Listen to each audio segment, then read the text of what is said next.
Gymnastics rings or suspension training device? Which one is best for helping you maximize your ability to build muscle and strength with your bodyweight training? For the most part, it probably doesn't matter all that much which one you use, especially if you're using simple, basic compound movements, push, pull, squat, in a progressive and more intelligent way.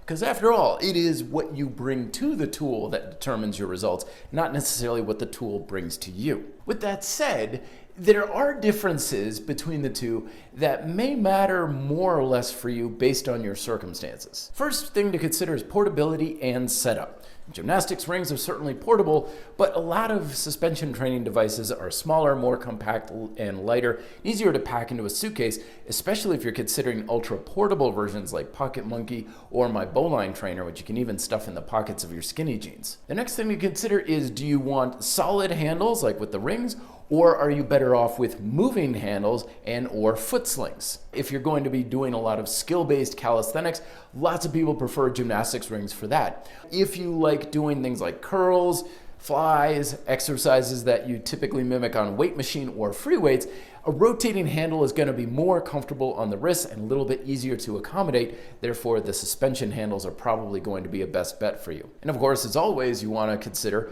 your foot slings. Foot slings give you the ability to suspend the lower part of your body, which makes you have the option of things like hamstring curls, some advanced core exercises. So if you really like suspending your feet, then definitely suspension trainers are going to be the way to go. And lastly, we have ergonomics. I've always felt like rings just didn't work very well with my hands. I was always much better off with a straight handle or even handles that had a bit of a barrel grip, much more comfortable in the hand, especially with heavier stuff like weighted dips or pull-ups. And the other thing that I've personally have never felt really good about with rings is that rings are the same width at the top and even a little bit wider because of where the strap is.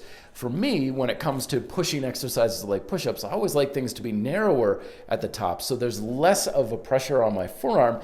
And yes, most of that is technique, keeping things in nice and close. However, it's definitely been much more comfortable for me to have a suspension style setup because there's not nearly as much rubbing against my forearm or even locking my forearm in place when I'm doing things like dips and push-ups. And lastly, you have costs. Now, suspension trainers can go everywhere from 10 or 15 bucks for a DIY project to a full $200. And gymnastics rings typically fall somewhere in between that. But I encourage you to not put too much emphasis on the upfront costs. Considering you may be using these rings or the trainer for hundreds or even thousands of workouts for years to come, the upfront cost is going to be pretty negligible. But if you're cutting corners to save a few dollars up front, but it compromises your comfort, ergonomics, or versatility down the road, then that's paying more in the long run. I got a full list of all of my DIY suspension training videos down below, as well as the review for the NOS trainer, which is my current favorite suspension device that you can buy,